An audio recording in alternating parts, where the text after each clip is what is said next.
Hello viewers, we welcome you all, particularly the BCom second year students of Dr. B.R. Ambedkar Open University.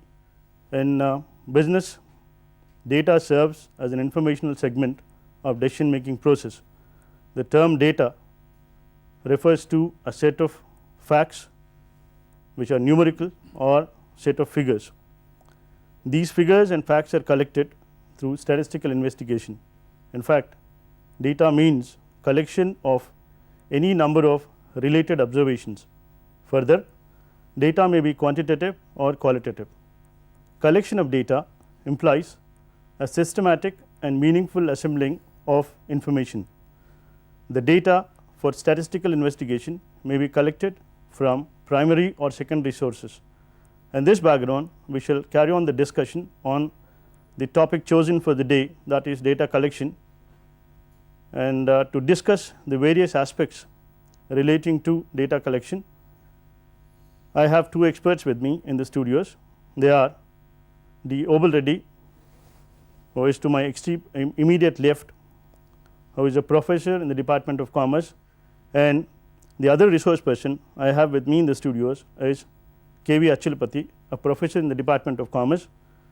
These two experts will discuss various aspects relating to data collection, like what is data, why is it important to collect data, how do we collect data basically, and what are the different methods of collecting primary data, what are the sources of secondary data, and so on.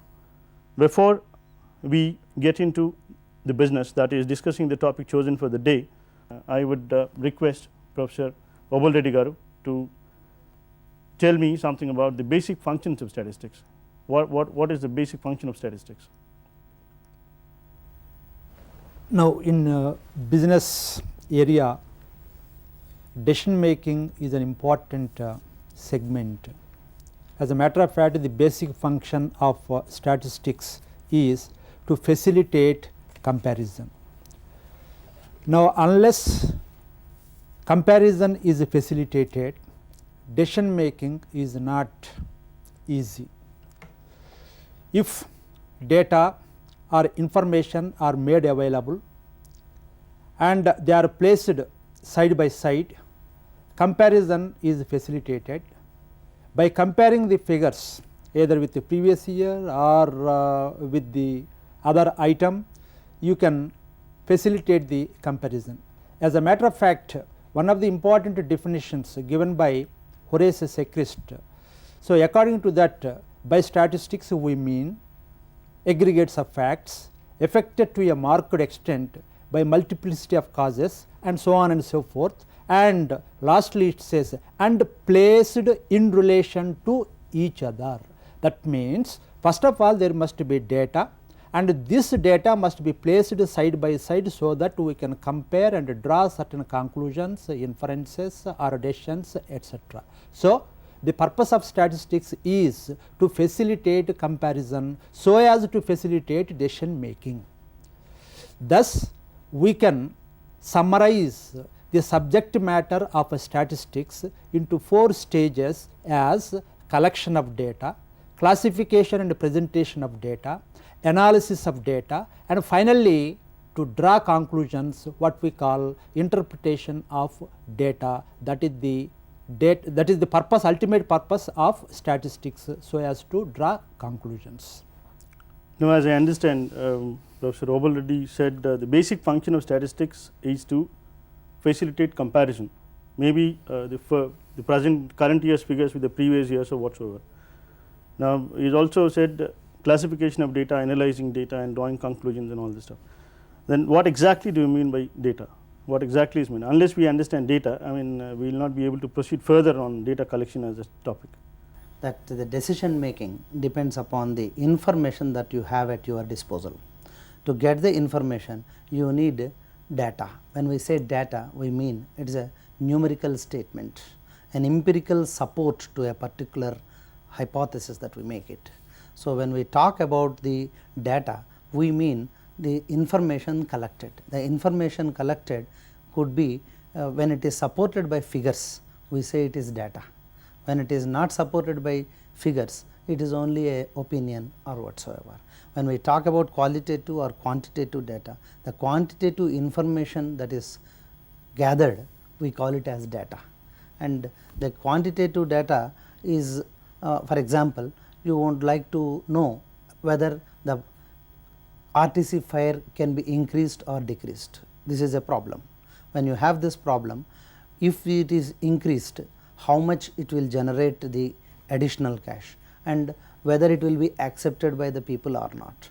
We may collect data about from different sources of information like people, students who are using, or the commuters who are, what kind of different commuters we have, how much they can afford to pay, how much they feel it is a pinch of it, how much it is less, how much more. The comparison, as rightly said by him, that the comparison is quite important when we compare the previous fares and present fares, and whether it is permitted, whether it is not permitted. When we the data that we collect will help us in taking a particular decision whether to increase the fare or decrease the fare. Okay.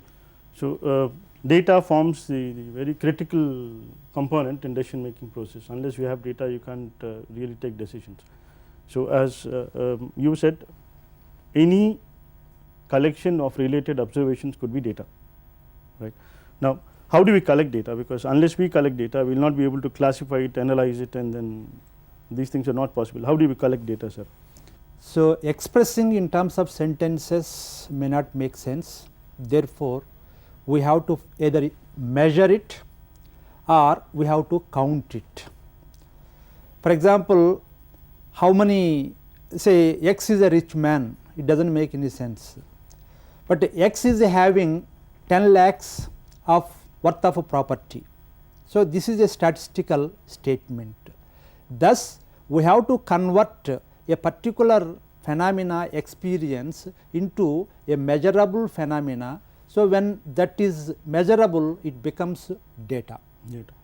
Now, in order to collect the data, first of all we have to plan it very systematically, and therefore, for collection of data, a systematic planning or what we call an inquiry is necessary. What are the things, other things which you consider or which are to be considered while planning collection of data? Now, from a textbook point of view, the various things which we have to take into account for collecting the data, they are termed as the preliminaries for collection of the data, or what we call the elementary aspects for planning the statistical inquiry. These preliminaries for the collection of data include various things. Number one, what is the problem? Why you want to conduct the inquiry? This thing must be specified. Then what is the objective of collecting the data, or what is the objective? Is it a general purpose objective or is it a specific purpose objective of conducting the inquiry? Now, what type of data are required? Where these data are available? Is it a primary source or secondary source? Are you going for primary data or secondary data? Then what is the method of data collection? Now, what is the type of inquiry you are going to adopt? What is the unit of measurement for collecting the data? What is the degree of accuracy desired?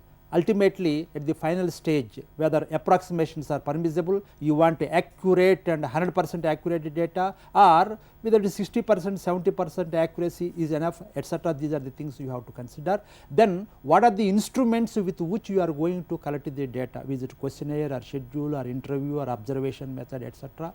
Then, what is the manpower required? And have you selected the manpower and have you given the training? And these are some of the aspects which you have to consider and systematically plan, and only after answering all these questions, then you can actually go for the field for collecting the data. I think it is time to discuss each one of these things in an elaborate manner. I quite agree with you. Like, unless we gain clarity about all these preliminaries involved in this conducting of statistical investigation, we may not be able to gain any kind of these things. Now, as Oberlidiger has rightly pointed out, the first preliminary in conducting statistical investigation or data collection is the problem itself. Now, I would like to actually throw some light on what the problem is. We have to define what exactly we want to inquire upon, what exactly we want to solve, what exactly we want to examine, that we call it as problem. Problem word in fact has to be understood not as a mathematical problem. A mathematical problem is a clearly defined for which answer is known to the questioner, person who is putting the question, whereas the answer is not known to the person who has to answer, he has to answer it quite carefully. So, that could be a problem, and this is also a problem. So, we have to inquire when we go for data collection. Now, when we actually conduct an inquiry, what do you think are in general the objectives of a statistical inquiry? Professor Obaledi garu, I would like you to answer this. So, we said we are going to conduct an inquiry. Through the inquiry, we are going to collect the data. That means, you have in mind, there is something in your mind for which you do not have ready answer. That is what we are calling a problem. A problem can be a question for which there is no ready answer, or there is some issue for which some solution is required, for which ready data or ready information are not available. Through your search and through your inquiry, you are going to gather this information to provide the answer or solution or identify the issues, etc. Now, you have to define the scope of it. The scope of the inquiry will depend on the purpose for which you are conducting the inquiry. Is it a general purpose inquiry or is it a specific purpose inquiry? So, again the problem is, if it is a specific problem, now immediately you can gather the specific information, solve it and be done away with it.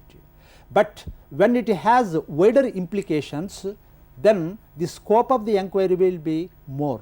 That is why whether the objective of the inquiry is specific objective, that is to a given point only you are going to gather the data, yes or no type, or you are going to have a general purpose or general objective, means the purpose of inquiry will be more than for the given problem at hand.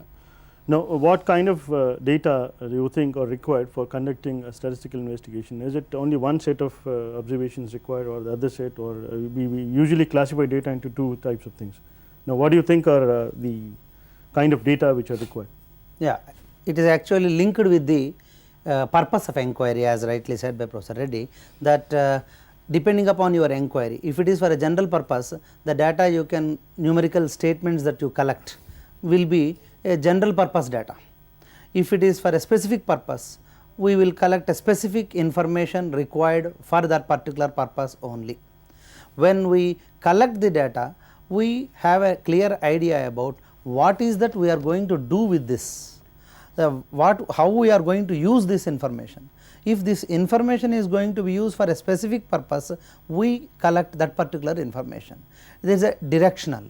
What is the direction with which you are collecting the information is quite important, and where from you collect the information is equally important. Where from you collect the information depends upon what kind of data we need it, as you have rightly asked. What kind of data we need is the depends upon much depends upon what for we are going to use this information. So, if we are clear about the direction in which we are going to inquire, based on that we collect the information. I mean, based on the direction in which we would like to conduct the inquiry, and then different sources we look for as far as collecting data is concerned. Now, what do you think are the basic sources of data? Now, we have to collect different types of data from different sources. Right, you are right. Now, actually the type of data required will depend on the problem itself. Now, so for example, you want to inquire about the poverty of the people, then the data required are different. For example, you want to know the expenditure pattern of the students, then the data required are different. So, depending on the nature of the problem, the nature of data will depend on the nature of the data. Now, what are the sources from which this data are available? Then you have to identify whether this data are available from the primary source or from the secondary source. Now, broadly speaking, there are two sources. Of course, these sources can be anything, it may be organization, it may be office, it may be Reserve Bank of India, etc., but all these things can be broadly classified into two categories as primary source of data and the secondary source of data. Then now you have to decide whether you are going to use the primary source or secondary source as your data source. Okay. How do you basically distinguish between primary and secondary sources? When do you say a source is primary and when you say a source is secondary? Right, it is a Any very, kind of a test yes, kind of thing? a very, very good question. Now, when the data are original and nobody else has collected it so far and nobody is making it available to you, wherever or from whichever element this data are available, the investigator is going to the person who is going to give this information and you are collecting from him for the first time originally, then it is called primary data. Would you mind giving an example? Well, say just now I said that you have to collect, the problem is to inquire about the poverty of the villagers or you want to inquire about the expenditure pattern of the students. Now, if you select a particular village, let us say in Rangareddy district or in Andhra Pradesh or in a particular region, go to the village, go to the say the households, then collect the required information from the villagers directly or directly collect the information from the individual students. This is what is called primary source, and the data so collected are called primary data. On the other hand, certain information are already collected, analyzed and presented, and if you feel that information are useful to you, instead of going to the original source, you can make use of this information. Then that is called secondary source, and the data so utilized are called secondary data. For example, on the Indian economy, many of the information, many of the data are already collected by Reserve Bank of India or NABARD or let us say the Central Statistical Organization, and they are printed, published through the Bureau of Economics and Statistics, etc. For example, Reserve Bank of India publishes a host of information on banks. Now, these are already collected by Reserve Bank of India, analyzed it, and in some form pro forma it is available. In the same form you have to use it. So, this is what we call secondary data. Fine.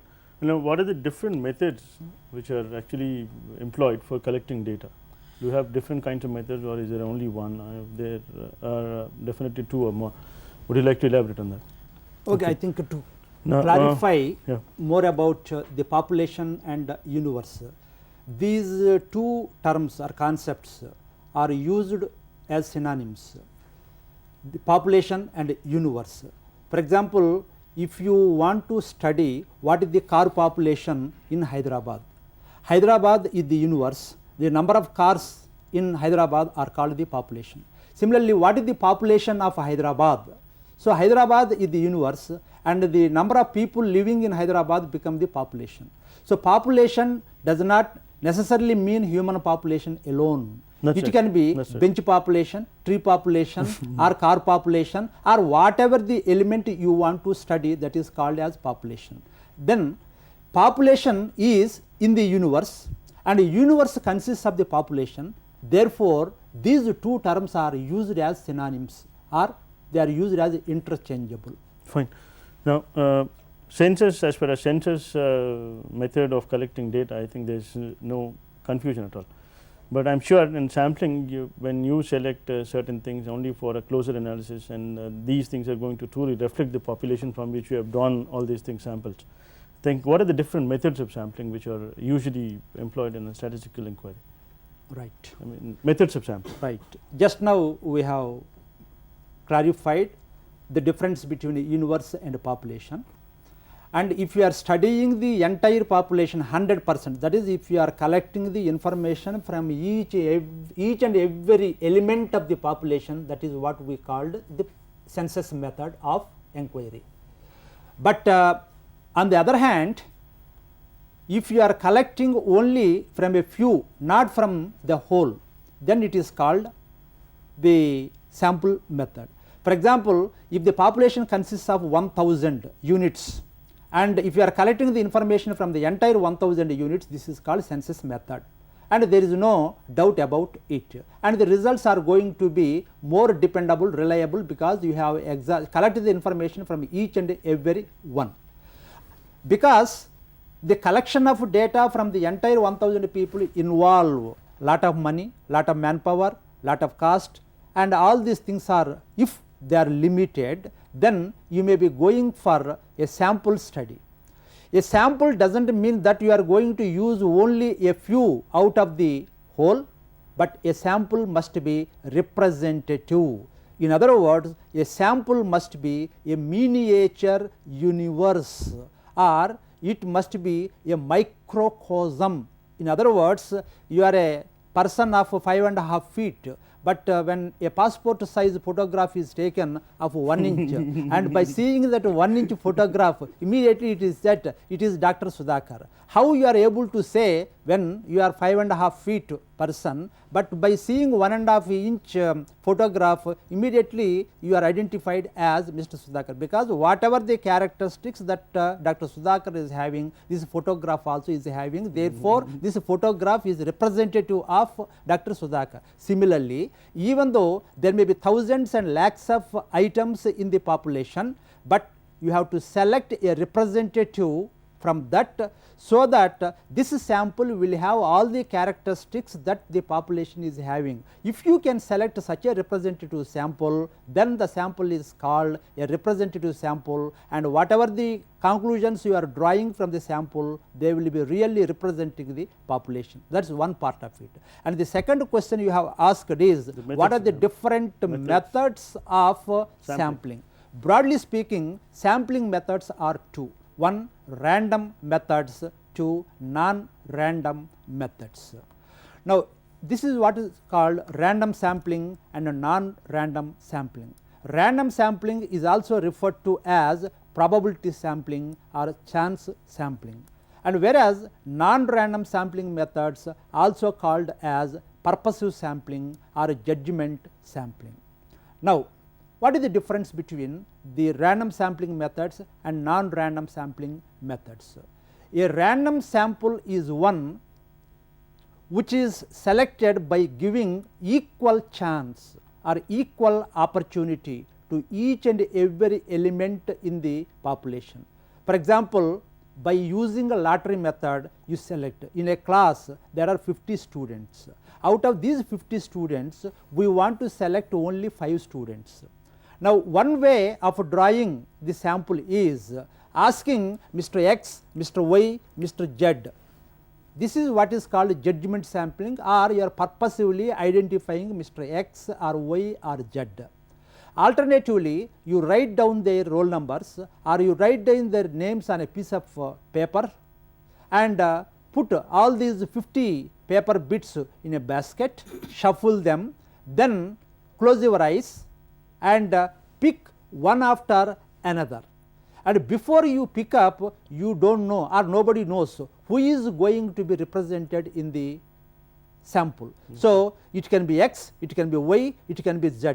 Each one has an equal opportunity or equal probability to be represented in the sample.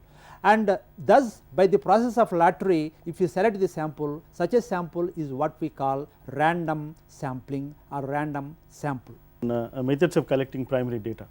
Yes. Now, that is more important than the. Now, actual collection will depend on the various things or various instruments you have designed, with the help of which you are going to collect the data. Ultimately, as I told you, for secondary data, no systematic inquiry as such is required, because already the data are available. The only thing is you have to scrutinize which is relevant data, which is irrelevant data, whatever is relevant you can collect it. Now, if it is primary data and if you have to collect the data from the primary source, then you have to decide who is going to collect the data. Whether it is again you can, there are 4 or 5 ways in which you can collect, and I will list out these things as direct personal investigation, indirect oral investigation, or collecting the data through telephone, through video conferencing, or collecting the data through mailed questionnaire, or collecting the data by giving a schedule and sending the enumerators. So, these are the different ways in which you can collect the data from the person concerned. I will only say clarify two things here. So, direct personal investigation, that is, if you want to collect information about X, you are going to Mr. X and collecting the data from Mr. X. This is what is called direct personal investigation. From whichever element you want to collect the data, you or your enumerator is going to Mr. X and collecting the data about him from him. That is what is called direct personal investigation. Sometimes the unit is not available because of various reasons, or sometimes you feel that even if you go to Mr. X, you will not get the reliable and dependable information. Therefore, you want to collect the data from somebody else who knows Mr. X. So, that is what is called indirect oral investigation. Many of the inquiry commissions, many of the evidences are collected through indirect process, because if you ask the guilty person, then he will not say I am guilty. Therefore, you have to ask on witnesses or the persons who have some information about these things, then through them we will be collecting the information about Mr. X. This is what is called indirectly you are collecting information about X from somebody else. Yes, thank you so much. I thank Professor Obul Reddy and Professor Achalapati Garu to have come here and spend their time in discussing various aspects relating to data collection for the benefit of our students. And I am sure that the students have gained a lot of clarity regarding what is data, how it is collected, what are the different methods of collecting data, how a questionnaire is to be actually drafted, what are the different points that are to be kept in mind while drafting a questionnaire, and then what exactly is the problem, and then how do you actually solve a problem.